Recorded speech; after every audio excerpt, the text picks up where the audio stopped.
So guys welcome back to the channel. I hope कल का JSON वाला video आपने ऑलरेडी देख लिया होगा। ठीक है, आज का वीडियो बहुत ज़्यादा इंपॉर्टेंट रहने वाला है बिकॉज आज के वीडियो में हम ऐसा कॉन्सेप्ट डिस्कस करने वाले हैं जो और कहीं पे भी आपको मिलेगा नहीं, लेकिन ये बहुत छोटी छोटी चीज़ें बन के ना एक बड़ा एम्पायर बनता है। तो ये छोटी छोटी चीज़ें बहुत ज़रूरी होती है। ठीक है, तो चलिए चलते हैं हमारे स्क्रीन पे without wasting any more time and let's get started with our today's video. तो इस साइड में आप देख सकते हो messy room that becomes a smart robot lab. एक बहुत ही क्यूट सी बच्ची है जिसका नाम है रिया।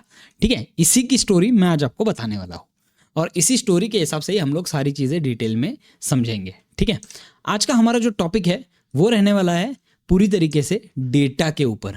ठीक है, the room full of junk.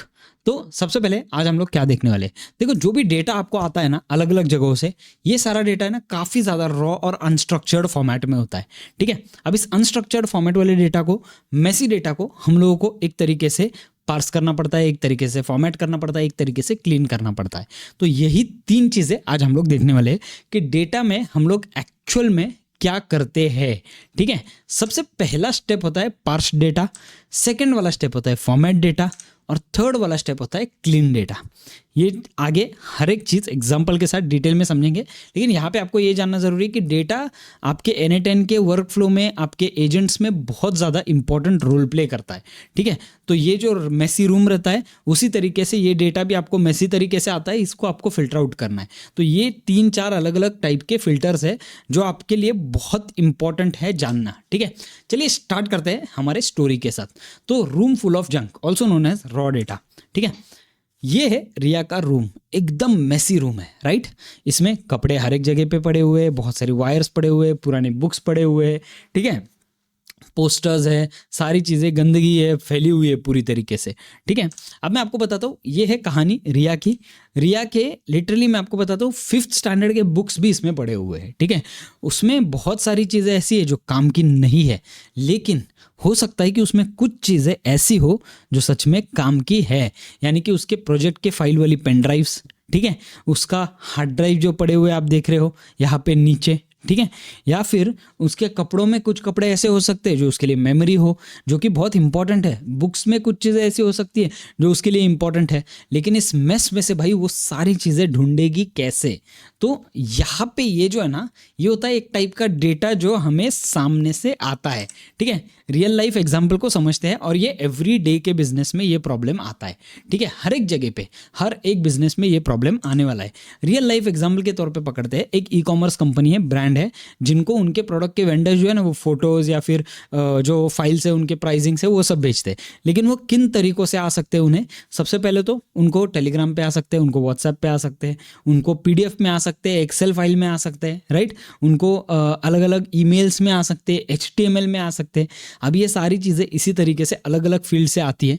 ठीक है, अब सोचो कितना ज़्यादा मुश्किल हो जाएगा इसे सेग्रीगेट करना, और इसीलिए 1 या 2 इंसानों की ज़रूरत पड़ती है इन सब डेटा को मैनेज करने के लिए। लेकिन फिर भी वो डेटा अच्छी तरीके से फिल्टर आउट नहीं हो पाता है, क्योंकि एक्सेल वाला डेटा जो है वो कॉपीएबल है, PDF वाला डेटा जो है वो कॉपीएबल नहीं है, JPG वाला डेटा है वो कॉपीएबल नहीं है। तो इस केस में ये जो है इसे हम लोग कहते हैं एक unstructured raw data.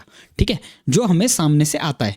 Every business will have unstructured raw data, ये समझना आपके लिए ज़रूरी है। ठीक है, जैसे ही रिया का रूम मेसी है, उसी तरीके से हर कंपनी का, हर बिजनेस में रॉ डेटा होता है जो कि पूरी तरीके से अनस्ट्रक्चर्ड है। ठीक है, N8N के एग्जाम्पल से अगर समझे तो HTTP रिक्वेस्ट, ईमेल्स, उसके बाद फिर टेलीग्राम ट्रिगर्स, बाइनरी फाइल्स जो भी आते हैं, ये सारी चीज़ें जो है ना वो एग्जाम्पल है एक रॉ डेटा की। ठीक है, अब इसमें स्टेप 1 क्या होता है? स्टेप 1 होता है पार्सिंग, यानी कि अब रिया क्या करेगी। ठीक है, ध्यान से देखना, अब रिया क्या करने वाली है। ठीक है, अब ये है रिया, ये क्या करने वाली है बेसिकली। अब रिया ने क्या कर दिया, अपने रूम की साफ सफाई स्टार्ट कर दी। ठीक है, साफ सफाई शुरू करने के बाद रिया ने सारी चीज़ें जो है वो साइड में ले ली, जितनी इंपॉर्टेंट चीज़ें वो सब साइड में ले ली, और उसके जो बॉक्सेस है, ठीक है, वो ऐसे बॉक्सेस उसने टूल वाला एक बॉक्स, इलेक्ट्रॉनिक वाला एक बॉक्स और पेपर वाला एक बॉक्स बना दिया, और उसने अपनी इंपॉर्टेंट चीज़ें उन बॉक्स में डालना स्टार्ट कर दिया। अब क्या हुआ, सबसे पहले तो बात समझ के लो। अब रिया ने सब कुछ क्लीन किया, बट रिया ने सब कुछ हटाया नहीं, फिक्स कुछ नहीं किया है। उसने सिर्फ मेस साइड में हटा दिया और जो इंपॉर्टेंट चीज़ है वो बॉक्सेस में डाल दी। ठीक है, आप देख सकते हो यहाँ पे बॉक्सेस आपको दिख रहे होंगे, टूल्स, इलेक्ट्रॉनिक्स और पेपर्स के। तो रिया ने क्या कर दिया, मेस को साइड में हटा दिया, इंपॉर्टेंट चीज़ें इन बॉक्सेस में डाल दी। ठीक है, उसने क्या किया, लुक थ्रू द मेस, उसने सबसे पहले मेस में पूरा देखा कौन सी चीज़ इंपॉर्टेंट है, ठीक है, वो साइड में निकाल ली, pick out the important items, उसने आइडेंटिफाई कर लिया कि हाँ चलो ये पेन ड्राइव मेरे लिए इंपॉर्टेंट है, ये पेपर्स मेरे लिए इंपॉर्टेंट है, ये सारी चीज़ें उसने निकाल के साइड में रख दी, साइड में यानी कि उन बॉक्सेस में जो उसने स्पेसिफिकली उन चीज़ों के लिए बनाए हुए हैं, ठीक है, उसने कैटेगराइज कर लिया कि ये पेन ड्राइव टूल्स में जाएगा या इलेक्ट्रॉनिक्स में जाएगा, उसने कैटेगराइज कर लिया कि ये पेपर्स यहाँ पे पेपर वाले सेक्शन में जाने चाहिए, right, that's parsing. Now remember one thing, you are not fixing anything yet, you are just extracting useful information.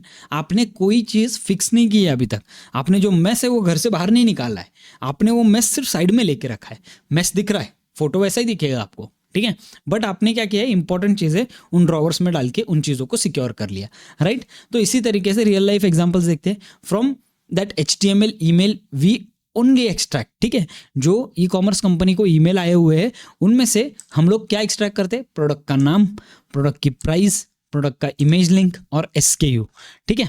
We ignore all the ads, banners and other junk in the email.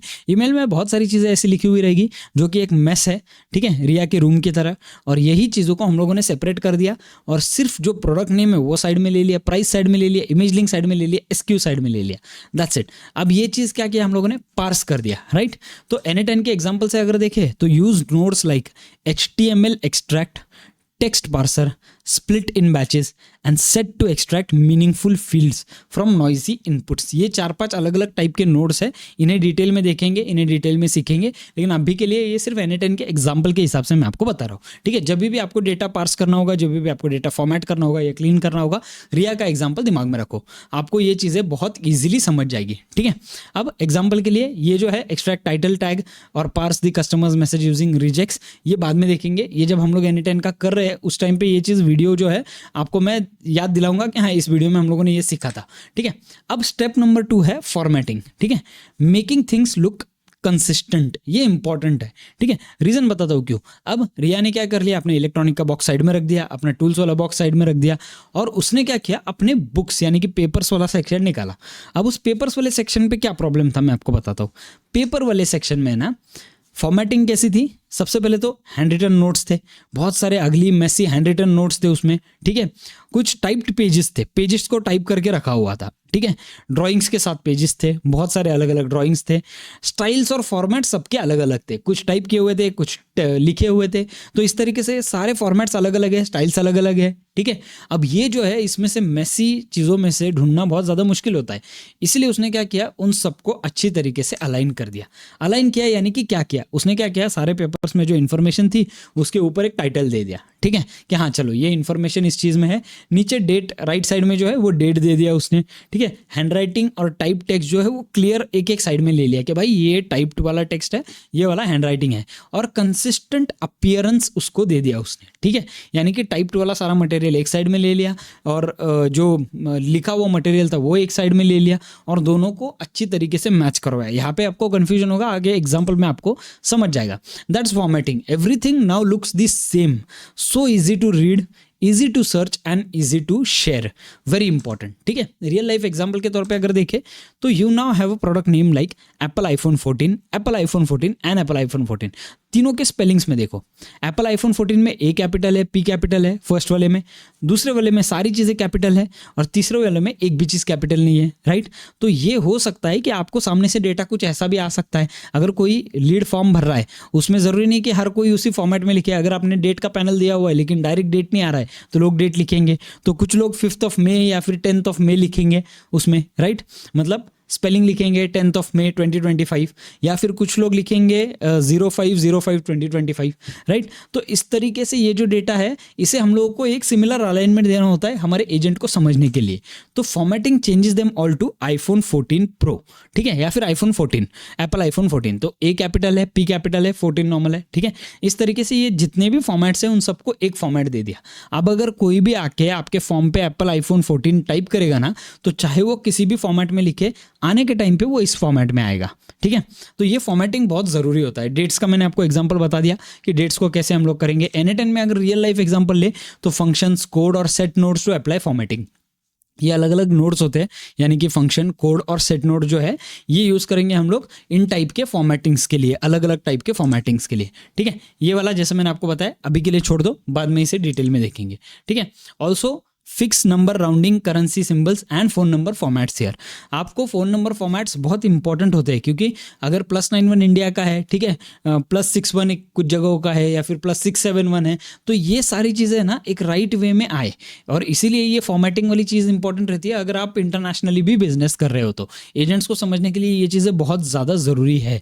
ठीक है, अब आता है process cleaning का, fixing what's broken, सबसे important process है।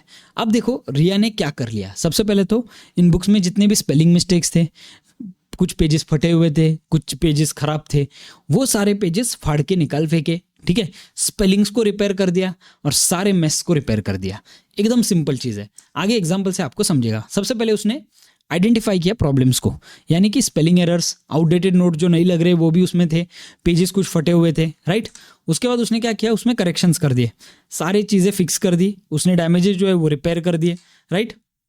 Unnecessary items जो tone pages थे या फिर आउटडेटेड मटेरियल था वो निकाल फेंका उसने, खराब था पूरा वो निकाल दिया। ठीक है, अभी verify completeness, ensure all the important information is preserved, उसने वेरीफाई भी कर लिया कि भाई बुक में अभी जो भी मुझे दिख रहा है वो वेरीफाइड है क्या, यस ओके वेरीफाइड है, गो अहेड। उसने ये सारी चीज़ें रिपेयर कर दी, इससे पूरी तरीके से कहते हैं क्लीनिंग। ठीक है, इसने सब कुछ अभी फिक्स कर दिया है। अभी while rewriting Riya notices some pages are torn, जैसे मैंने आपको बताया, some names are spelled wrong, some notes are from the last year and no longer needed. ठीक है, that's cleaning, you are fixing errors, removing duplicates and getting rid of stuff you don't need. आप इसमें क्या करोगे, error को fix करोगे, ठीक है, डुप्लीकेट्स को रिमूव करोगे, और सबसे इंपॉर्टेंट वो सारी चीज़ें निकाल दोगे जो आपको आपके ऑटोमेशन में आप तक पहुंचने की ज़रूरत है नहीं। ठीक है, अब रियल लाइफ के एग्जांपल से अगर इसे देखें तो 1 customer appears 3 times in your database. ठीक है, एक ही कस्टमर 3 अलग अलग टाइप से आपके डेटाबेस में आता है। अब एक कस्टमर का नाम है रिया एस, जिसमें R कैपिटल है, S कैपिटल है। ठीक है, दूसरा कस्टमर है जिसका R और S दोनों भी छोटा है, पूरा छोटे लेटर्स में लिखा हुआ है। तीसरा है RIA। ठीक है, रिया का स्पेलिंग ही डिफरेंट लिखा हुआ है। तो अब ये सारी चीज़ें जो होती है वो इंपॉर्टेंट होती है जानना। तो ये रिया S जो है ये हर एक अलग अलग तरीके से लिखा हुआ है।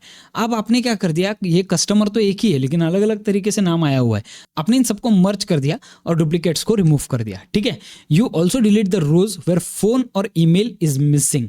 आपने क्या बता दिया आपके एजेंट को कि भाई ऐसा लीड मुझे चाहिए ही नहीं जिन्होंने अपना फ़ोन नंबर और ईमेल नहीं दिया है। ठीक है, तो वो डिस्कार्ड हो गया ऑटोमेटिकली, आपको ज़रूरत ही नहीं है ना उस लीड की, क्योंकि आप उनसे कॉन्टैक्ट ही नहीं कर पाओगे तो करोगे क्या।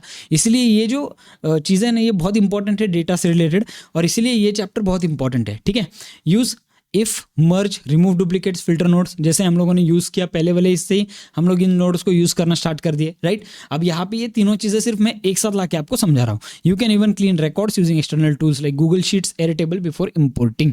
ठीक है, आप इंपोर्ट से पहले ही इन चीज़ों को क्लीन कर सकते हो इसमें, ये सबसे बेस्ट चीज़ है। ठीक है, अब द रिजल्ट, इन सब का रिजल्ट क्या होता है, द स्मार्ट लैब, यानी कि अब रिया का जो रूम है वो पूरी तरीके से क्लीन हो चुका है, और रिया ने इस क्लीन मटेरियल में से जो वायर्स पड़े थे, जो चीज़ें पड़ी थी, उनसे अपना एक छोटा सा रोबोट बिल्ड कर लिया, राइट। ये रोबोट यानी कि आपका ऑटोमेशन। अब ये आप देख रहे हो वेल ऑर्गेनाइज्ड, ये है आपका data.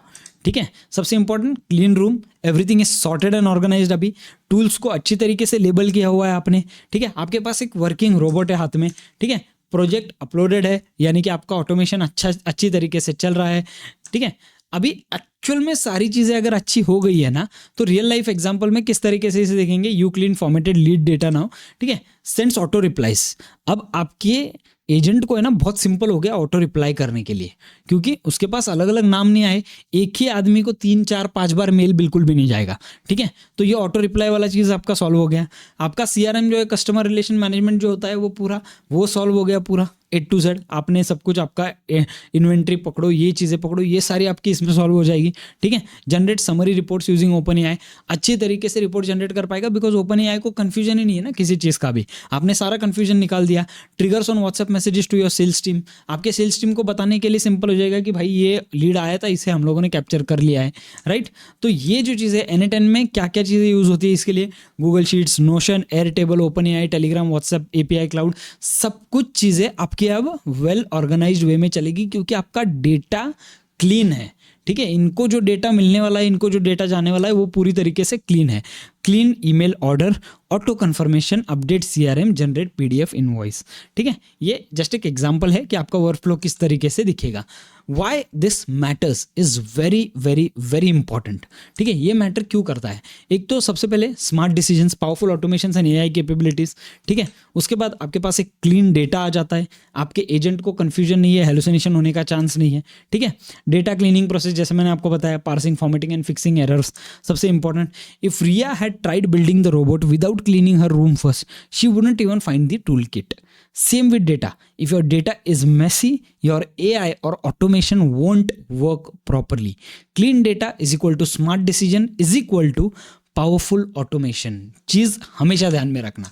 Real life example, many AI bots just fail because they are fed garbage data. ठीक है, गार्बेज इन गार्बेज आउट, ये मैंने आपको पहले वाले वीडियो में बताया था, कचरा इन कचरा आउट। ठीक है, clean data is the foundation of intelligent work flows. ये बहुत ज़्यादा इंपॉर्टेंट है, इन चीज़ों को आपको बिल्कुल भी इग्नोर नहीं करना है। अगर आपका डेटा क्लीन है, अगर आपका डेटा फॉर्मेटेड है, अगर आपका डेटा पूरी तरीके से पार्स्ड है, तो आपके एजेंट्स में कोई प्रॉब्लम नहीं आने वाला है। ठीक है, बेस्ट प्रैक्टिसेस, क्लीनिंग रूटीन्स आपको कैसे कर सकते हो? Start small, tidy one shelf first, try automating one small data set. एक छोटे से डेटा सेट को लेके आप उसे ट्रेन करना स्टार्ट कर दो। ट्रेन यानी कि आप उसे क्लीन करना स्टार्ट कर दो, फिक्स करना स्टार्ट कर दो, उसका राइट वे में पार्सिंग करना स्टार्ट कर दो। ठीक है, प्रोसेस को रीयूज करो।